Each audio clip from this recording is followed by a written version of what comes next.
M0FXB Xiegu G90. I'll just show you how to look up the firmware. Just hold down your finger on the function button and this appears, and you have other things you can look at. That one says frequency channel plus or minus.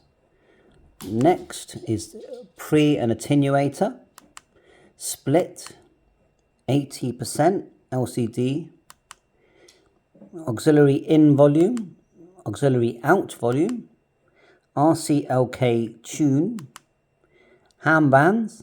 Can you change that? Oh yeah. So it's a bit like the X6100, you can have all the bands. Enable on-off beep. Yeah, I like the beeps.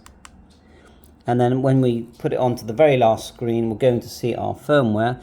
And the latest one is 1.7903. So I'm pretty sure we're a bit out of date here. It says there, it's quite small text, but it's 1. Let's get nice and close. 1.78. So we're a couple of firmwares out, and I know that they have improved some of the scope settings and a few other of the filter settings. So we're going to have to update the firmware, and to do that, we'll do a video doing it. We need this. We've got the blue cable. Some people with the older radios get the black cable. The blue cable is FTDI chip in there. I might be able to use that on a different radio as well, actually.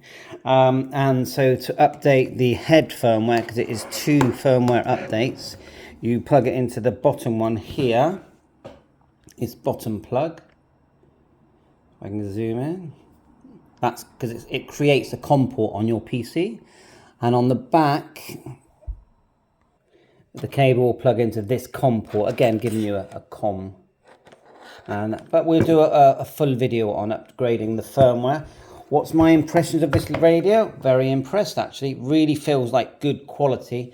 Nice heavy unit. It's almost like having an 81A 817. But yeah, we haven't got VHF, UHF. Oh yeah, by the way, exit, just push the split button. You're back on normal screen. It's like having an 81A or 817, but obviously no VHF, UHF, but a built-in tuner. But it's about the same size and feel, if you ask me. Slightly boxier, but I actually think it's a really cool little HF radio, and it's got a really good speaker. Because it's 20 watts as well, I mean, that's pretty good, isn't it? 20 watts for a radio of this size. And I think it's I'm actually quite impressed. I've got the X6100. To me, that is more of a portable unit. Just pick it up, take it anywhere you've got. Built-in microphone, lovely screen, 10 watts with external display. I still think that excellent. I like them both. Definitely, I'm definitely a fan of these radios. The fact that they release them without finishing the firmware, I don't think that's a bad thing, because it means that the users can give their feedback. Bye for now.